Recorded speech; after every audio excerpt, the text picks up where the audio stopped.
Hello up there in video land. Let's get our radio guys going. We're going. My name is Paul K. Lemire. This is Habsolutely coming to you live with my co-host, Jean-Louis Filion, sitting here. sitting on the dock of the bay. And I am happy. Happy? Happy, Abby. Happy joy, or joy. happy? Happy, joy, joy. Happy, Abby, joy, joy. That's what I am because, man, oh man, after the last Thursday and Friday, I wasn't very happy. Thursday and Friday? Yeah, I wasn't happy last week after Thursday and Friday. Patience. I wasn't happy. You need to have aggressive patience. I need to have be cautiously optimistic. I think maybe that's what the radically optimistic. Radically optimistic. But you know what? Sunday, I was happy again.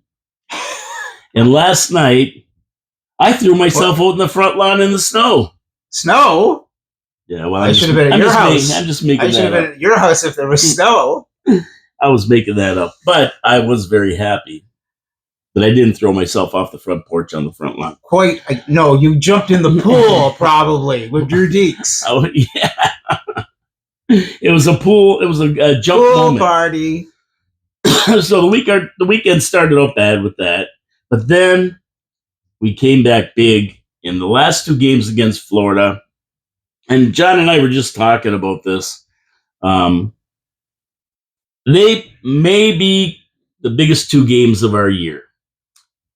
Definitely, they're in that top 10 for sure. They're in the top echelon of the biggest games of the year. I mean, we swept the Stanley Cup champions. Can you imagine that? We swept the Stanley Cup champions. That is amazing. Now, what other team in the NHL can say that? I don't think anybody else. Nobody. So that's impressive.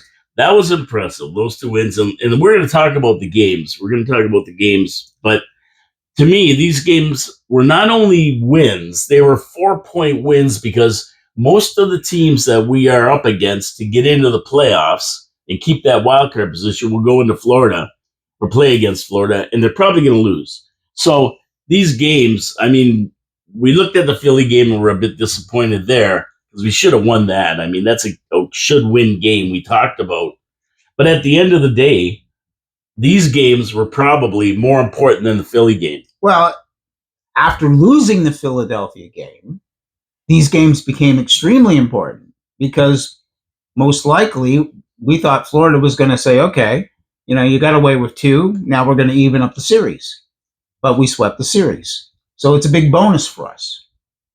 Hey, it helps if I turn your mic on, doesn't it? Absolutely. I mean, we could hear you anyway. So it's really important that we did win those games after losing 2 games that we thought we should win. Yeah, Carolina I was a little bit wonky on because they got a good team. And they added some players. I was watching the lineup. They also played extremely well. Oh, yeah. I mean, that is a very disciplined team. The way they checked us in that first period, right at the blue line, consistently, well-deserved win for them. Well-deserved win. So here we are in the studios of 4680Q. I better mention that. We already mentioned downtown Niagara Falls, Ontario. There you go. That's where we are. Sitting across from some meteor crater. And you know what? We're the only show in Ontario like this. Absolutely. It has a video, it has radio. We do it all. We do it all, man. And so do the Habs. So they do it all. Like, I mean, not only do they win, but they win with 9 seconds left in the game. They tie, and then they come back and win in overtime right away. Boom. Bang. Unbelievable last night. I was sitting there watching. I'm going, oh, man, I wish we could get these 2 points because we really could. This is all of a sudden, Suzuki is there. I feel so sorry for the 2 people that left the game early. Yeah. Because only 2 people left. Because that's the other thing. Nobody's leaving. The game's over. They announced the 3 stars. Suzuki's doing an on-ice interview, and everybody's still in the arena. Yeah, it's amazing. It's amazing. I've never seen anything like this with the Habs for decades. And we're not in the playoffs. We're not even in the playoffs, and this is going on. Yeah. Wait till if we make the playoffs. Look out. TF. Oh. FAFO, everybody. Fabulous. Let those other teams come on in. We got something going here. Says so much for this team, for the city, for the fans. I mean, it's spectacular. And I just sit there night after night going, okay, what team is going to show up tonight? I mean, there's no adjectives to describe it. And I mean, last night I went to bed. It was like, it's like seeing one of those great games that you'd see on like, Christmas Eve, and you go to bed and you're happy. And I woke up and I had this amazing dream. I dreamt that the Canadians were in the playoffs and they won the Stanley Cup. And at the end of the game, Carey Price carried the cup around the Florida rink. Well, could you imagine? Could you imagine? They might invite him out to do that. Could you imagine if the Montreal Canadiens made the playoffs and Carey Price said, "I'm going to play. I'm fit. I'm ready. I'm the missing piece. I'm the elite goalie. Here we go." No, you aren't, Carey. And had worked out for the whole season and been like well rested. That's a hell of a dream. I know, it was good, wasn't it? It was a good dream. I mean, I think a lot of Habs fans would like to see that happen. I think so too. I think a lot of us would dream that for sure. I think so. I mean, that's the ultimate dream right there. I usually dream of other things, but I mean, that's a good one. It's a good one, eh? Okay, so we're going to talk more about these games and our players and everything else going on. I'm not going to concentrate a lot on the games, only because they really are in the past, and we got 8 games coming up that we have to concentrate on because they're going to tell the tale. We have the ability right now to decide our own fate. We don't have to worry about everybody else. We're ahead of them. We can decide our own fate. If we win 8 in a row, nobody can catch us, right? Right. So that's our own fate. Absolutely. If we won all 8 games, we're in. We're in for sure, right? So we have to win 5.5. We have to win 5.5. That's what we have to do. 5.5 should get us there. And I mean, if Columbus won all their games, because they do have a game in hand, we would be tied. But we may be ahead of them. I'm not sure. I'd have to see how it all works out. Okay, so what are we doing now? We're going to go to Habs Trivia. Okay, Habs Trivia. And Vinny Danfus? Vinny who don't. He said that last week's trivia was too easy. It was an easy one. So I'm going to give him a good one this week. Okay. I'm going to make a comeback here, Vinny, for you. I'm going to give you a good one. So here's it. Here's the one this week. See if you can get this one. Try this one on for size. Which player for the Habs holds the single season record for points per game?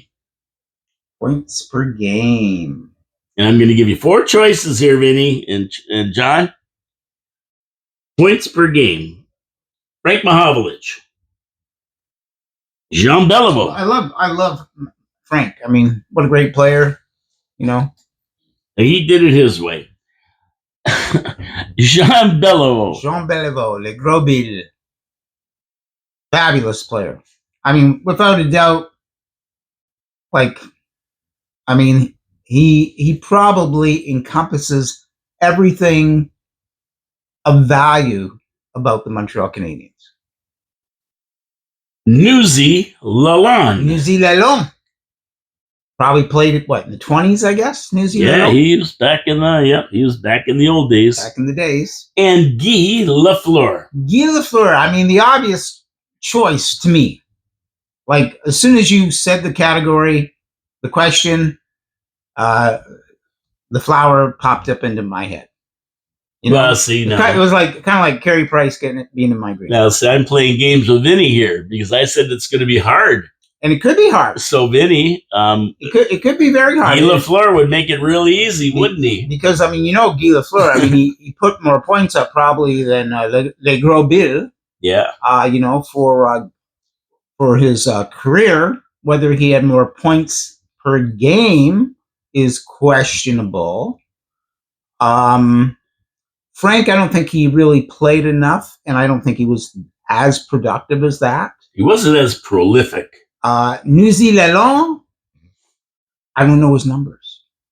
But he could be the dark horse. He could be the dark horse, or he could be the red herring.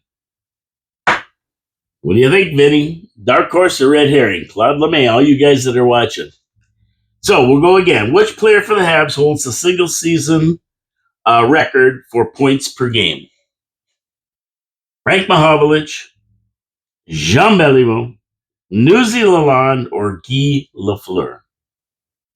Well, I'm going to have to choose. My heart is saying Guy, but my rational mind is saying Suzi Lalonde. Your suspicions. Exactly. Except at the same point, somebody's knocking at me going, you're being set up here. You're being set up by Paul K. Lemire. He's setting you up. He's asking you to pick Suzi Lalonde. So, because you're my friend, I'm going to say Suzi Lalonde. Okay, so the correct answer is tick tock, tick tock, tick tock. Suzi Lalonde. That is the correct answer. C'est très bien. Suzi Lalonde, 1.70 points per game for a season. Wow, that's impressive. It's impressive to get a point a game. I mean, that's just like phenomenal. Yep. Edouard Cyril Suzi Lalonde. Say that a few times. Was not only a professional ice hockey player for the Habs, but also a professional lacrosse player. Yeah, I mean, think about that. I mean, so many great hockey players played lacrosse. I mean, that upper body strength. Considered one of hockey and lacrosse's greatest players in the first half of the 20th century, he led the Habs to their first Stanley Cup in 1916. In his goal-scoring prowess in the 1919 Stanley Cup playoffs set 3 NHL records that remain unbroken over a century later. Impressive. Born in Cornwall, Ontario, he started his career playing with the Cornwall Victorias, then played in the OHA Senior A League. He soon made the trek to Montreal. I think he made the trek to Montreal, did he? To the Sioux. Oh, he made his trek to the Sioux in 1906 to play in the IPHL. The Esposito home. The Sioux, yes, that's right, Sault Ste. Marie. In the International Professional Hockey League in the Sioux. And in 1910 went with the advent of the NHA, the National Hockey Association. So we're going like this is before the NHL. Wow. And that was the precursor of the NHL. He joined the Habs and promptly scored the first goal for the Habs. That in itself is a bon vivant. Now, in those days, players weren't tied to one team, right? They could just go where they wanted. There was no team commitment or contracts like today. And so basically, the teams could do the same to the players. I think it was kind of like $100 or $125. Yeah, it was like a free-for-all. Well, what's a player we talked about who actually worked in a bank? And he said, no, I need a banking career. I'm not going to play hockey. And they gave him an extra $25 a week or something. And then he left the bank because they were paying him $25 more. Exactly. Crazy stuff back then. Now, he was traded halfway through the season to the Renfrew Creamery Kings and went on to lead the league in scoring. He rejoined the Habs in 1911. The Renfrew Creamery. Renfrew Creamery, yeah, they sponsored the Kings, the team. All the ice cream you can eat, right? All the milk you can drink for those strong bones. In those days, players went where they wanted. There was no ability of teams to retain rights to any players. Now, during the 1919 Stanley Cup playoffs, Lalonde scored 17 goals in 10 games. Wow. That's still a record. Are you listening, Nick Suzuki? Yes. That's 17. Still a record. You got something to aim for here. There you go. He served as the captain of the Canadiens from 1915 to 1921. So he's got nothing on you, Suzuki. You're a captain too. Was a scoring champion 7 times in the National Hockey Association. and it was unsurpassed until Gretzky won his 10th in 1994. So that's when Gretzky passed the guy. Well, Gretzky's going to get passed in a few days. Yeah. Well, somebody was saying that they thought Ovechkin could score 5 against Buffalo last night and break it against Buffalo. I love it. And he served as captain of the Habs from 15 to 21, scoring champion, and he held the record of 468 goals in the regular season from 1910 to 1954. And the guy who broke that 468 goals? The Rockets. The Rockets. That's right. The Rocket broke his record. From 1910 to 1954, before we even heard of the Rocket, Suzi Lalonde was the guy. Beautiful. As well as his all-star scoring ability, Suzi was said to be one of the meanest players of all time. He was hated by players, hated by coaches, and even his teammates didn't like him. Why? He was just a mean guy. As a coach, he once punched one of the players out that tried to stand up to him. The guy was complaining. I've seen that done. I've been in the dressing room and seen that happen. Is that where Punch Him Like got his name from? And he wouldn't take any back talk from the players. Holy man, this is a tough guy. That sounds like, what was that, Mike Keenan? Well, I doubt if Toe Blake took a lot of back talk either. No, I think there was so much respect for Toe, he didn't get a lot. He got a little bit from Jacques. Jacques Plant? Yes. Yes, Jacques Plant. The guy was a beast. Suzi Lalonde, a colorful character in the early days of the Habs that still holds the record for the highest points per game average of all players in one season. Unbelievable. Well, that's something we'll never forget. Right, Vinny? Vinny, did you get that? Was that a little bit harder? Maybe I made it easier by throwing Suzi Lalonde in there. Like John said, a lot of people would have said that's a red herring. Exactly. But then red herrings you don't bite on. Was that red herring or Red Fisher? Red Kelly. Or Red Kelly. Red Fisher, that's like a fish is a herring. I mean, Red Fisher, great writer, great scribe for the Montreal Canadiens. Oh, yeah. And I wonder if he ate herring. How's his herring? Red herring. How's your herring? Mine's pretty good for an old guy. Exactly. Some video comments. So there you go. There's a little bit of Habs trivia. Some feedback.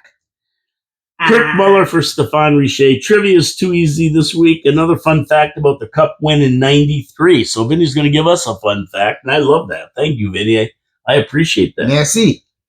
Brian Bellows being traded to the Habs for Russ Courtnall in the summer of '92. Bellows was a big player for the Habs that year, leading to the Cup win. So there you go. I never even thought of Brian Bellows. I know he was. I love Russ Courtnall though. Solid guy. Yeah, he was a guy. Smooth player, beautiful hockey player, like really nice. Yeah, he was a good hockey player. I like Russ Courtnall. He's a very good hockey. And Brian Bellows was a hell of a player. He played for Minnesota North Stars, if I'm not. That's a guy Mitch Marner should kind of model himself on. Is Russ Courtnall. Did Brian Bellows play for Minnesota? He may have. I couldn't tell you. I can't remember, but it seems to me I remember him playing for Minnesota. Brian Bellows. He almost sounds like some character on Saturday Night Live or something. Brian Bellows. At Vince Hudo, Vince. He says, what a horrible game against the Flyers. Vinny was upset. I am so upset I can't even sleep right now. You got to have aggressive patience, Vinny. Vinny can't sleep right now. He couldn't sleep. Teams are in the playoffs. Don't drink so much, okay? You'll sleep better. Have a nice cup of tea before you go to bed.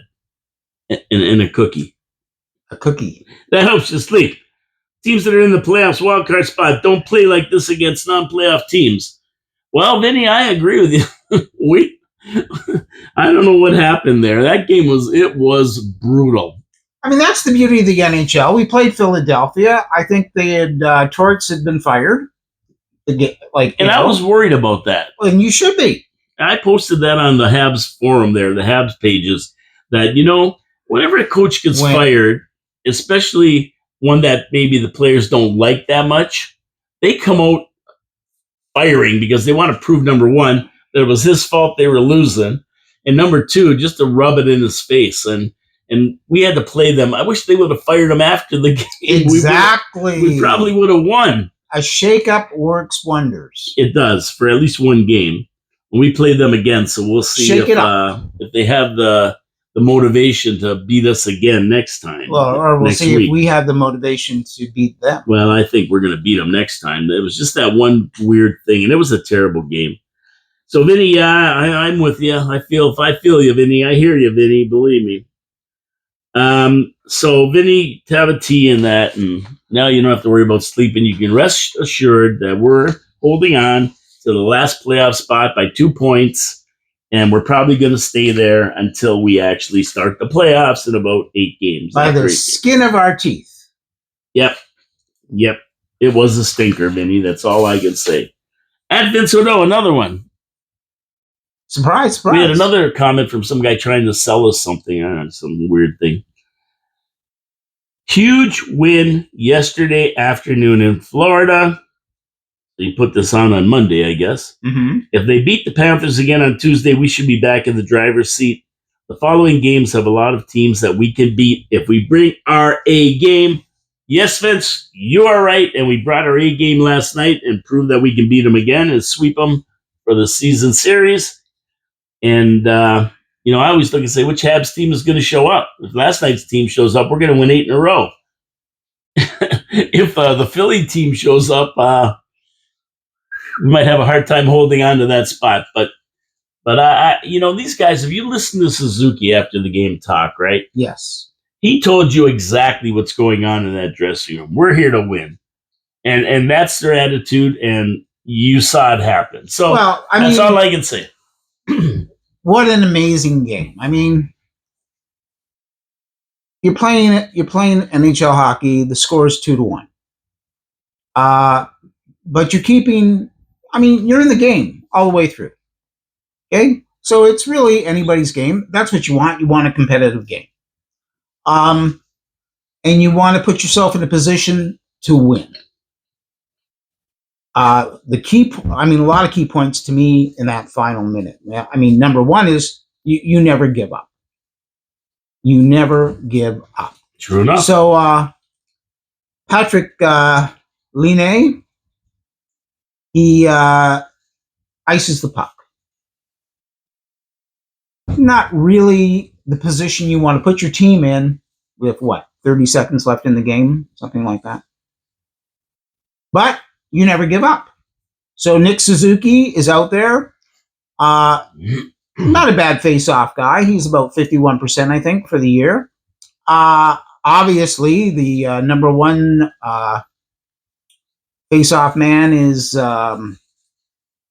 who's our buddy Dvorak, Christian Dvorak. But MSL has to make a decision. He doesn't even get to make a decision because he can't change lines because we ice the puck. Yeah. He can't even bring Dvorak out to take the face-off if he wanted to. Suzi takes the face-off and doesn't get it. I believe Florida gets a shot on net even. But a guy named Slavkovsky gets the puck. And he's behind the net with a puck. Slavkovsky, he's a forward. Behind the net with the puck. So what happens then? You've got 2 defensemen. How come one of those guys... So what are they going to do now if somebody's behind the net with a puck?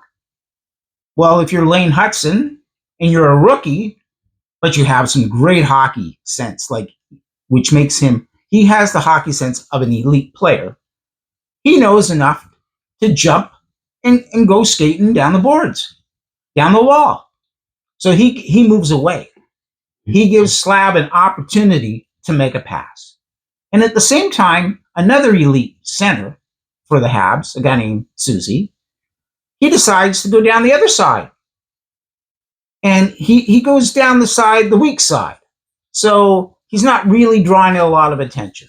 Slav makes perfect pass on a Hudson's stick. Hutson brings the puck across the line. He gets checked. At the same time, Suzi is slowly making his way towards the net. He's not chasing the puck. Both guys were going away from the puck.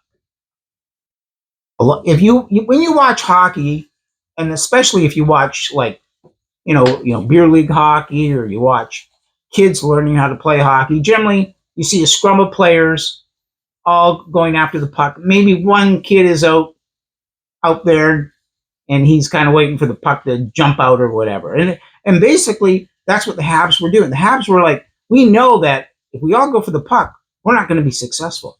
So we have to do what we think is the right thing to do in the situation that will present us with an opportunity to win this game. So Hutson keeps that puck from going across the blue line, and he throws it towards the net. Doesn't pass it to Suzuki. He tries to put it on net. And as well, I believe the puck kind of gets deflected. But lo and behold, Suzi is almost behind the net. Nobody really sees him. He comes out from behind that net. He grabs that puck and he stuffs it in the net. And that's that. And that's 9 seconds left in the game. And that's it. And it's a beautiful thing. It really is. You saw that play developing, like you said, and Hutson has hockey sense built into his brain, and he threw that puck at the net, that little rebound.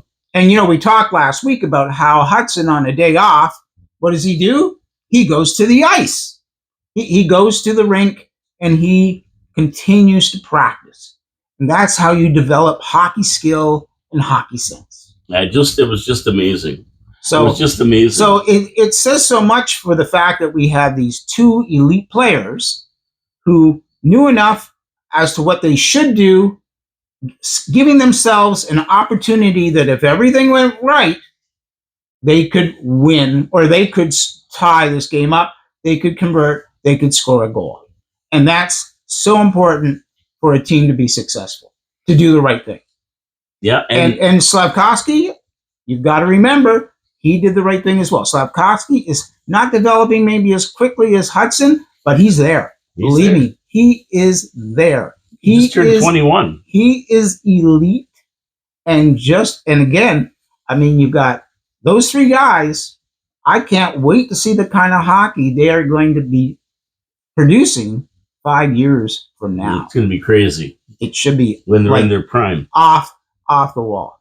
And then to make matters worse for the Florida Panthers, and great for Montreal, I mean, we got that point. And to me, I was satisfied because I keep saying these points are going to add up down the road. And we're losing the games out west there with Edmonton. We tied, and I don't know if we tied the Kraken or Vancouver. But I said those 2 points that we got on that little skid there, that little thing out there, we got 4 out of 8 points. We won 1 and tied 2, went into overtime and lost them.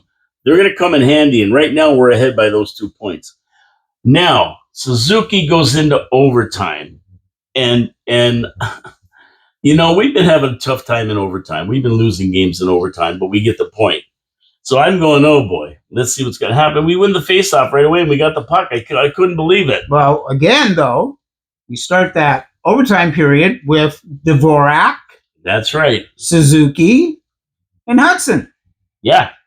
And Dvorak was there for about 2 seconds to win the faceoff, which he did, and then he was off, and Caulfield comes on. And he slowly makes his way to the bench, casually. And the next thing you know, CC's on the ice. Yeah. And the key here is puck possession. It really is. So Florida never even got a chance to win the game because they never got the puck. It was beautiful. That's the way you play hockey. If you always have the puck, the other team cannot score, you can't lose that way. You may not win, but you can't lose. You can't lose. And that's what a goal. Key. What a goal by Suzuki. Well, again, Suzuki now, I mean, here they are circling around, and CC and Suzi and Hutson. I mean, 3 of the best skaters on the team. And now we're playing 3-on-3 hockey as well. So when you play 5-on-5, you'll get your 2D will stay up at the blue line. So your forwards can come back and check. So you might get a D and a forward checking somebody like a CC carrying the puck or a Suzi. But at this point now, you're playing 1-on-1 hockey, 3-on-3. And Suzi gets the puck from CC, and now he's coming down the same side. He's on the right side, just like he was when he swooped in and tied the game. So you've got a guy playing goal named Vanchek for Florida. Yeah, who was that guy? He wasn't a regular goalie. He's not the starter. Vanchek. But he was playing a good game. Yeah, he did. But he also just got beat by Suzi on that side. He sees him coming down again. He's like, guess what? He's not doing it again. You're not beating me on this side again. That isn't happening. And Suzi, being the elite player he is, goes, okay, I'm going to that side. But you know what? I see he's got it covered. I can't score on that side. So you know what? I'm going around the net. And Vanacek is so far over that he can't grab that post with his left leg and push off to get over to the right post. And he doesn't get there in time. And Suzi puts the puck in the net on the wraparound. He gives him a tuck job. On the wraparound. He done. And I'm just sitting there going, wow, this is fantastic. It's amazing. But that is going on. Believe me, Vanacek was like cheating a little bit. Suzi saw it, took advantage of it. One-on-one hockey, game over. Yeah, he didn't want to get beat on that same side again. Definitely not. Game over. And that was it. And that was it. And again, a very, like, what I love about the last two games, it shows the parity of the Habs with the Panthers, the Stanley Cup winners from last year. Yeah. I mean, what if we have to play Florida first round? Wouldn't that be sweet? Well, I'd have to say we have a great shot. Well, you don't have to say we can't beat these guys because you beat them, you swept them. Yeah, we swept them 4. So, I mean, really phenomenal what's going on in that last minute. Yeah, the nuances of that game that you talked about, that's the difference between winning and losing these games. Just those little things, right? The little details. And again, having what MSL has said, what he's taken with this team is this aggressive patience, letting these guys develop, understand, increase their hockey sense, polish their skills, and instill those good teaching habits of saying, don't everybody go for the puck. You know, if we have the puck, then you better move so that something can happen with the puck. You need somebody to pass to. You better get open to receive that pass. You know, the one thing that was about these last 2 games against Florida is that Marty St. Louis sat Arbor Jackeye. Now, do you think this is the end of Jackeye on the team, or what? Hard to say. I mean, it's a little early, I think. But he also played. Why did he sit Jackeye? Because Caden Gooley is back. Yeah. Caden Gooley is playing 22 minutes of a game. And Struble has been playing fantastic. And Caden Gooley, though, is playing. He's well rested. He's physically fit. That's a bonus.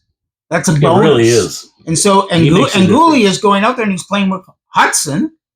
And he's going, I don't believe who I'm playing with.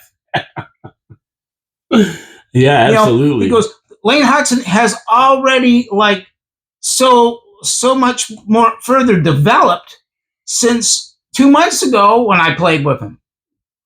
Yeah, he's watching them now. It says so much for what's going on with this hockey team. Yeah, Gooley, Hutson, and Carrier.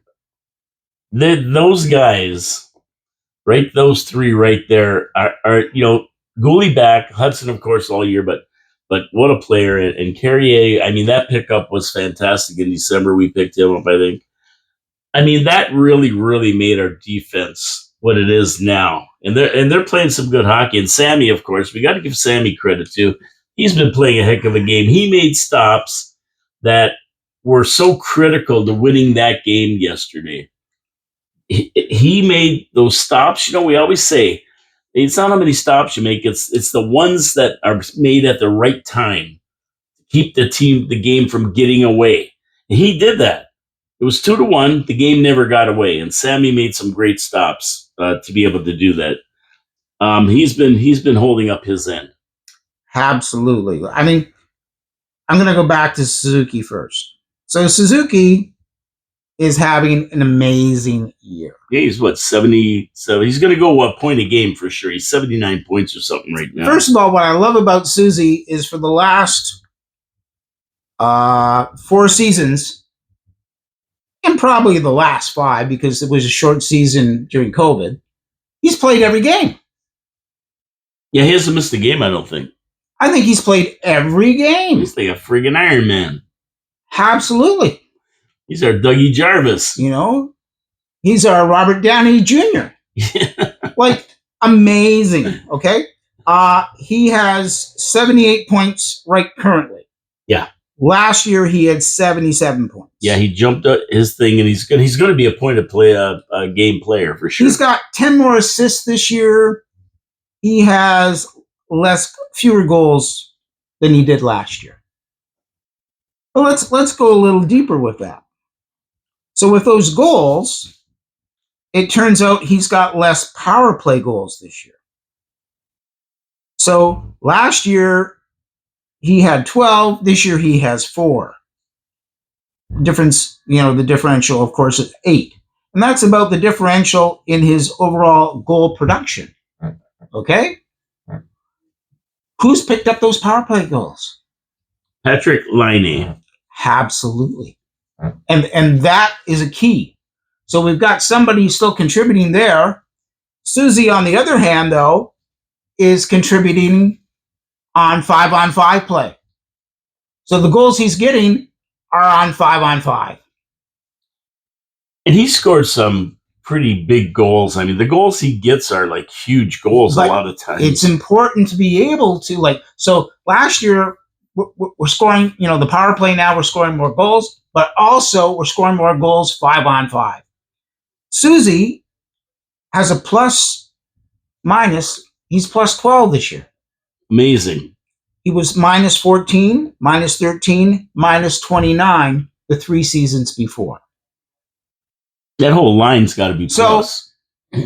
Exactly. It's got to be plus. Exactly. The first line is firing.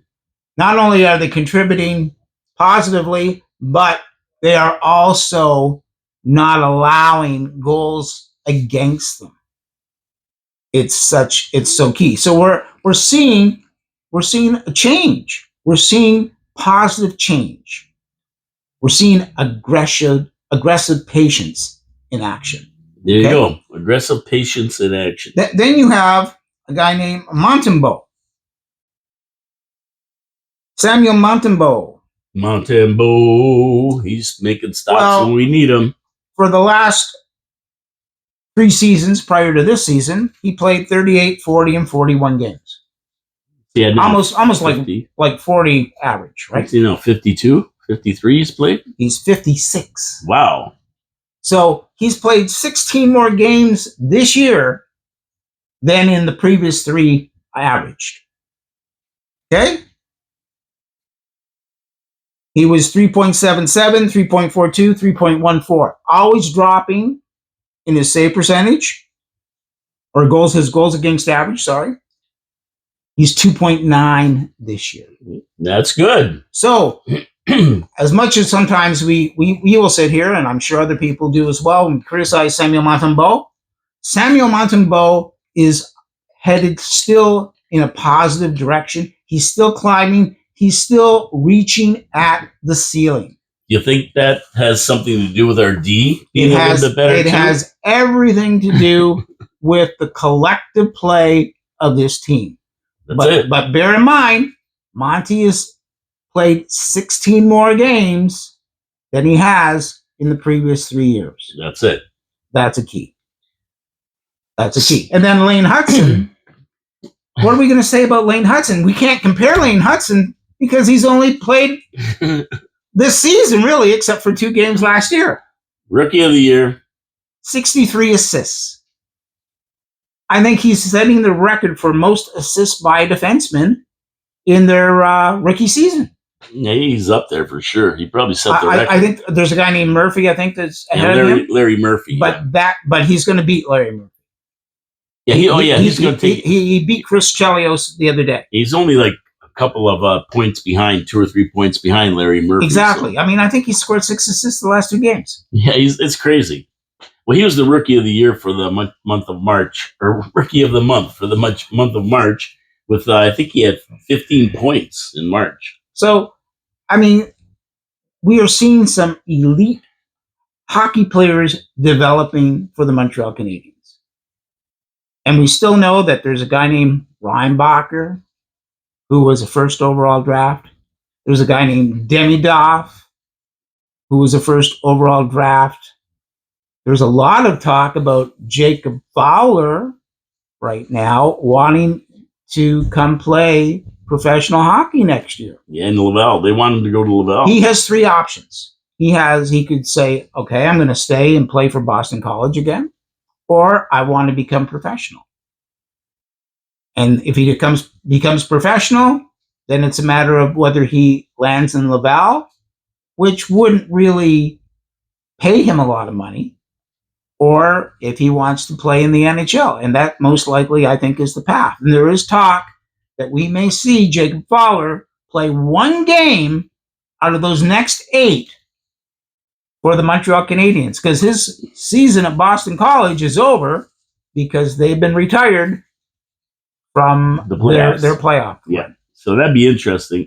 So we'll get back to Jacob Fowler at the end when we sweep into the remaining 8 games, and we'll try to pick which one we would see Jacob Fowler play. I don't think you'll see him play if we've secured a spot, then yeah, he'll play. If not, I don't think you're going to see him in there. I don't think Marty's going to chance that. So it all depends. It remains to be seen. Yeah, if we can knock off 6 games here, wins in a row or something, he might play the last game against Carolina or something. But other than that, if we're still jostling for that spot, I can't see them throwing Fowler in.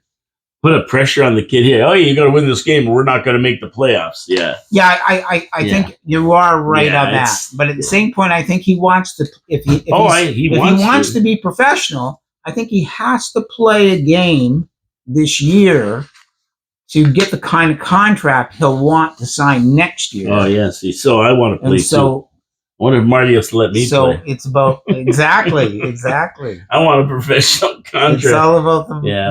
Well, I won't be playing, and you can almost guarantee. And you got to remember, if you think Jacob Fowler is your goalie of the future, if you believe he is your goalie of the future, what's more important? That he gets in the league and gets some playing time, but not he gets in the league so that he can sign that professional contract that he wants and he stays happy. But he can do that with Laval too. I'm not sure.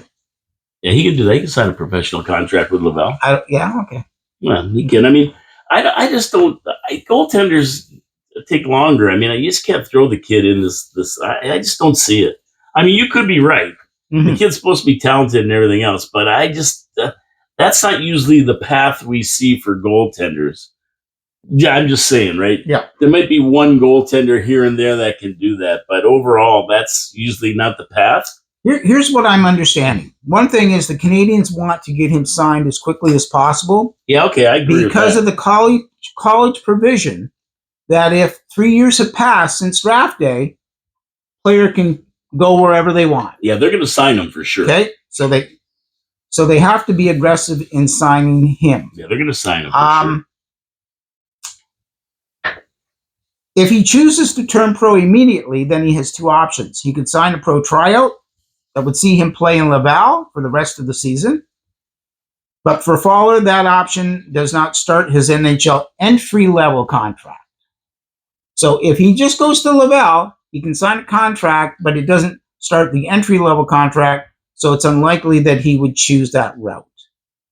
So, again, it's a little more complicated because of all these different rules. Is there a deadline for this? Like, could he sign in, say, September and play a game with Montreal and they get sent down to Laval? Or? I'm not sure. That could be. I don't know. But I'll again, have to find out more about that one. If you know out there, Vinny, if you know out there, or anybody, Claude LeMay, any of the guys who watch, let us know how this works with Fowler. So the Fowler issue is now starting to come to a bit of a head. It's foul. But that could be a good thing. So we didn't talk about the other games, Philly game in Carolina, because basically, I mean... Well, we lost those games. Yeah, and basically, like, I'm looking ahead. I don't care about the past now. The past is what's done. We have 8 games to make this happen. So let's concentrate on those games. And same with statistics. The statistics at this point don't matter. Right? 90 points to get in. Somewhere around there it's going to be. Well, that's a statistic. Yeah, they do matter. What are you talking about? we need 5.5 wins. We need points. Yeah, 5.5 wins. That's a statistic. 5.5 wins with 8 games left. That's what we need to get to 90. And that's a 69% win percentage, by the way. Now, that is only if the other teams win all their games. So that's not going to happen because they're in the same boat as we are. 6 months in a leaky boat. Yeah, but we don't really care about them because, like I say, we decide our own fate. So we got to win those games. We got to go out. We have 5 games coming up: Boston, Philly, Nashville, Detroit, and Chicago that we should be able to win. So there are games that we should be able to win, so we must win. We want to win those games. Right? Those teams are behind us. We want to win those games. We also have Ottawa, the Leafs, and the Canes to deal with. So out of those 3, I don't know which one we can beat. Maybe Ottawa, because they're just ahead of us. They're not that far ahead of us.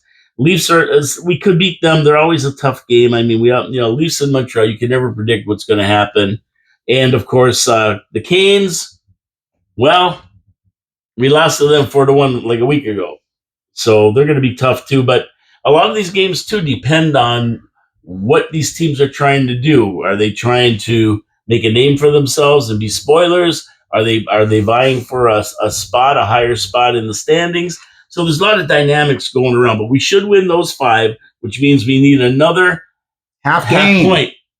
Half game. Half game. We need a half game. So if we win the games that we should win, that's 5 games. Then we need a tie. So it's a matter of what can we get out of the other 3. And that may well be enough. I mean, 89 points might make it. The way, like, if we get 89 points, the other teams aren't on that track to get 80. So they got to win every game.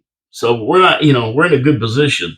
Now, we're scoreboard watching. Columbus has a game in hand on us, and they have some tough ones to play, including the Habs, Leafs, Ottawa back-to-back, and who else? Somebody else back-to-back. Sounds like Columbus will be on the road a bit. I think Florida back-to-back and Ottawa back-to-back.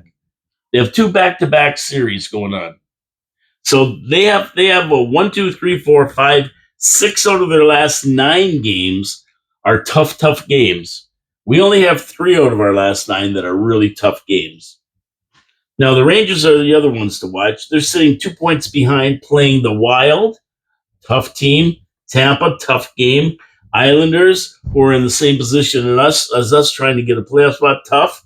Carolina, Florida, and Tampa. So they have the same number of games. We played our 2 games in hand and won them.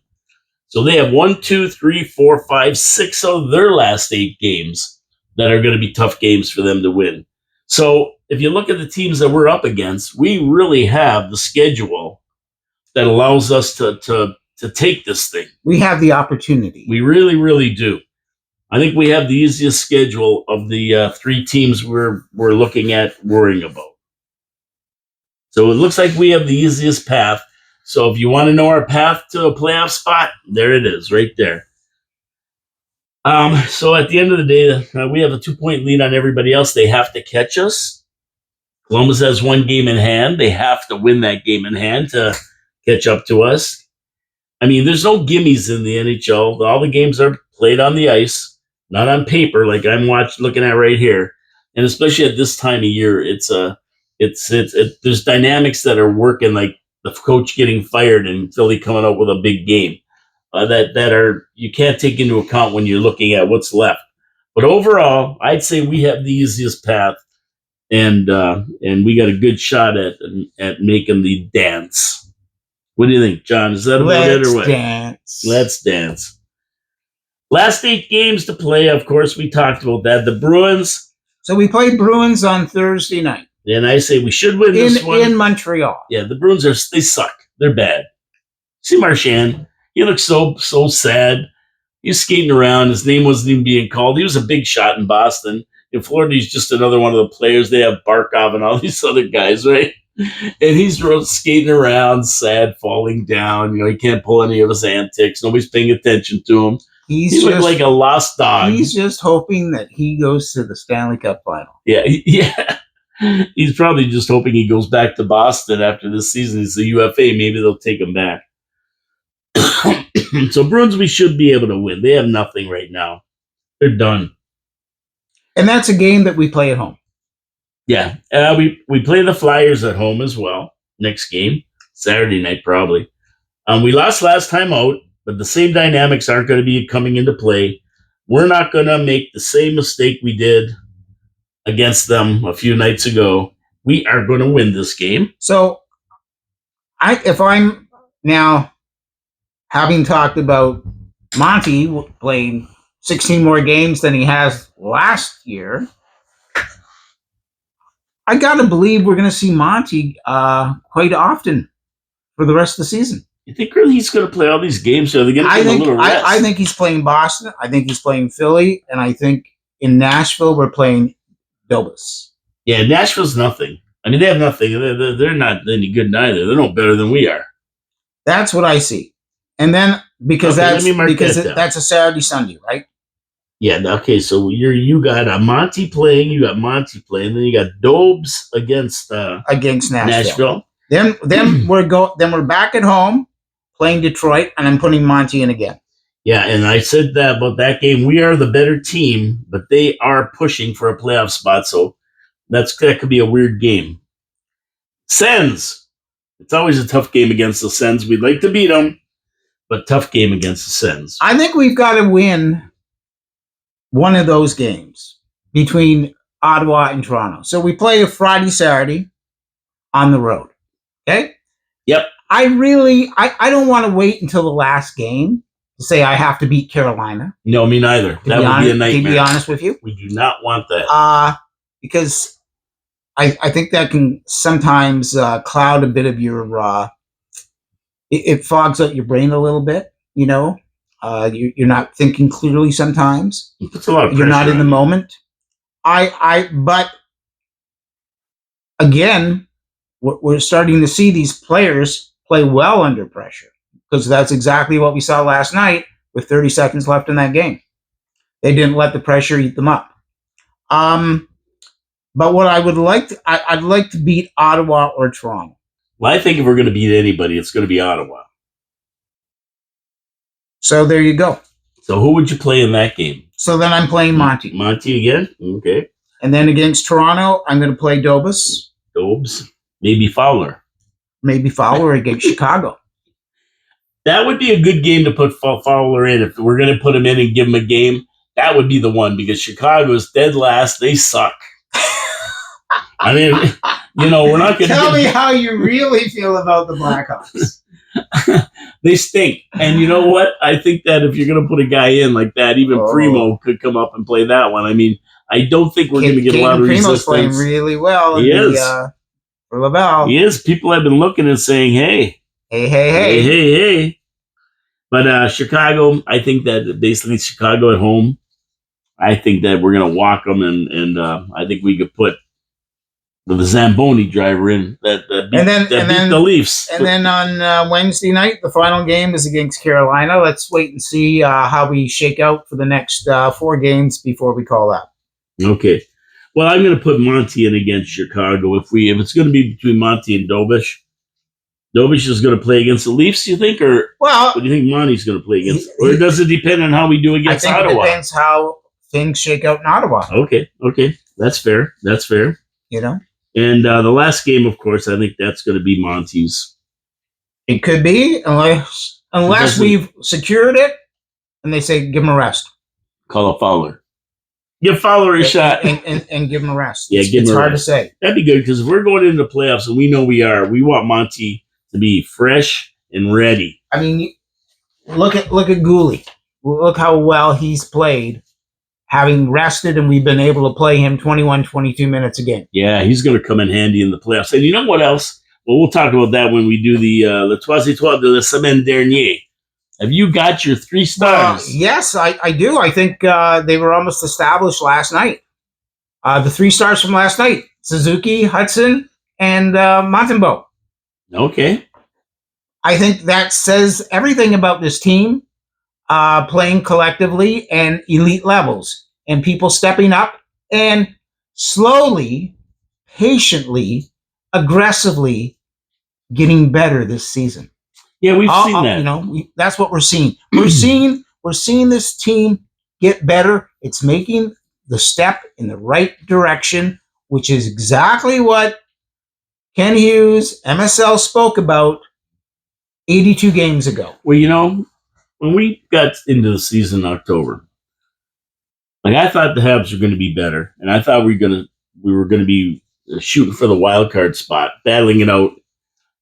Not because we picked up anybody great. I mean, we did pick up Carrier and Line A. Remember, we picked up Carrier in like December.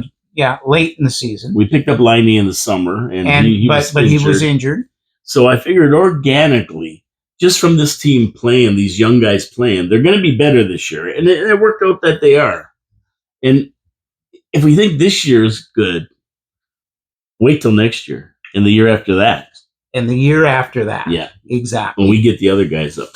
Because, I mean, you're seeing certain players who are really starting to move into a certain, up a level, after 2 to 3 years. We've got guys, I mean, Owen Beck played half a season, maybe at the most, Wait till he spends 82 games in the NHL. Yeah. Logan Mailloux. Give those guys 2 seasons of 82 games, and then let's see where we're at. So my trois-étoiles, number 1, Nick Suzuki. I agree with you 100%. Personal best in points, and it's always there to lead this team when they need it the most. And I talked about that a second ago, about when he scores goals, he scores big goals at opportune times. Talk about, he talks the talk, but more important, he walks the walk. He skates the skate. The stride. And 15 points in March. What can we say about Nick Suzuki? If he isn't the best captain in the league, I don't know who he is. And I think he should be mentioned when we talk about most valuable player to a team. I think they're going to start calling him Nick Newsy Suzuki. Newsy. But in saying that, Nick Suzuki, was he on the Canadian team? Yes. Was he? Yes. No, the 4 team, the Fantastic Four thing. Oh, no. He wasn't good enough for that. Yeah. Come on, he wasn't good enough for that. How does that work? It doesn't. Exactly. It sucks. Exactly. My second star, Lane Hutson, figures in the scoring every game. He shines in the tough games and plays like he has been in the league for years. Calder Trophy coming his way. Was named Rookie of the Month for March. I mean, this kid does it all. You can't talk. We could sit here for hours with adjectives describing him too, but Lane Hutson, and we still wouldn't cover them all. This guy's amazing, and all I can say is I'm glad he's on the Montreal Canadiens, because I wouldn't want to deal with him on another team. My third star is a little bit different than yours. And you're going to be shocked at this. My third star is Josh Anderson. Yeah, I mean, Josh is steady. He's playing good hockey, and finally some pucks are bouncing his way. They are. I know. People are going to say, what about the Caulfield? What about Line? What about those guys? They're good. And I'm happy we have them on our team. But what about Josh in playoff hockey mode already? He's already in playoff hockey mode. Scored 2 important goals this week. The first against Florida, and the first against Carolina. We didn't win Carolina. It's always a factor in games. He's always out there smashing around and causing commotion in the other guy's zone. I mean, these are the kind of players, Josh Andersons of the world, that we need if we make the playoffs. Well, it's the Anderson, the Gallagher, Dvorak, exactly, and all those guys. I mean, like last night specifically, when we won the game in OT, I was thinking, here's Christian Dvorak. He goes out there. It's like get the face off. He gets the face off, gives Montreal puck possession. Florida never touches the puck. Montreal scores the goal. Florida doesn't even get a chance to score a goal. And Christian Dvorak got that faceoff. Yeah. And it makes you wonder because you have Suzuki that's on the ice, who's, I mean, he's a hell of a faceoff guy. Not a bad faceoff guy. But they wanted him to get the puck. They knew if they controlled the puck, they can control the game. That's right. And so what I like about it is that this team is made up of lots of individuals who all do different things well and all come together collectively to be one. Yeah, see, Marty St. Louis is really, really thinking because if they win the faceoff, Dvorak can go off and Caulfield comes on. If they lose it, they have one of their best penalty killers and defensive forwards on the ice to help out. So because we know smart move. And because we know CC is not necessarily going to be the best guy 2-on-1 in a 3-on-3 game. That's right. So he played it perfect, and Dvorak did win the faceoff. Suzuki got it, went around the net, put it in, gave the goaltender the fast tuck. I think CC has even told people he can't skate backwards. Oh, well, he can skate forward good enough. I'll tell you that. Anyway. Drew Deeks just texted us. Oh, what did he say? Go Habs, go. Bonjour, gentlemen. So, bonjour, Monsieur Drew Deeks. Yeah, that's right. Salut. Bonjour. Have a good day. I hope you're not getting rained on. Yeah, we got to get him in the studio. That's my voice of opinion to Drew Deeks. Come on in the studio and do a show with us. So we miss you for sure. What a phenomenal week, really. It really is. Even though we lost those 2 games, we played a good game on Thursday night or Friday night, I guess it was. We played a really good game, but we lost.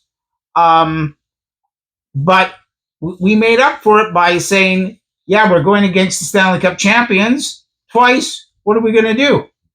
Yep. We're going to win. We're going to win. And those 2 games, mark my words, those 2 games, when other teams go to play Florida, they're not going to win. They could be the difference between us making it and not making it just because they're 4-point games. Other teams are not going to beat Florida that we need to go against here. And so I can't say enough about the Montreal fans. No. They're the second to none. Like, I watching that game on Sunday afternoon in Florida, beginning of the second period, half the people aren't in the seats. Beginning of the third period, half the people are not in the seats. Last night, the game was over. 5 minutes later, 2 people. 2 people left. 5 minutes later, everybody's still there. It's a party going on. Cheering on Nick Suzuki. Yeah. I mean, I watched Nick Suzuki, and it was like phenomenal. You could just see it in his eyes, how he was taking all this in, how he was living that moment. Like, there's just no way to express it. There's just no way for, like, he was like overwhelmed. He was like, the fans blew his mind, I'm sure, last night. And Josh Anderson got the same reception. It must be just so amazing to be in that building every day, stepping on the ice, suiting up. It's Wait till they make the phenomenal. Playoffs. Wait till they make the phenomenal. Playoffs. Wait till they make the playoffs. Wait till they win the Stanley Cup. Oh, well, that's going to be outside. That's going to be, inside and out. It's going to be wild. That's going to be the wildest thing I've ever seen, probably, of all the Stanley Cups I've seen. Absolutely. I got a feeling right now, we've been waiting so long, since 1993. People are fired up. When we win that Stanley Cup, It's going to be a party like you've never seen. On that note, I'm out of here. Bonjour. Bonjour. Have a good Thank you day. for tuning in. Don't forget to subscribe. Hit the subscribe button. It costs you nothing. Like us. Give us a thumbs up. It helps the algorithm. And leave comments. We get comments. We welcome them. Let us know what you think. Let us know what you think about Jacob Fowler. Share the video with your friends. Tell them about Habsolutely. Coming to you live from downtown Niagara Falls, Ontario, Canada, in the studios of 4680Q. My name is Paul K. Lemire. Jean-Louis Filion. Merci beaucoup, mon ami. Au revoir. Au revoir. Have a great week. We'll see you next Wednesday with some more good news. Say tu. Okay. See you later. Au revoir.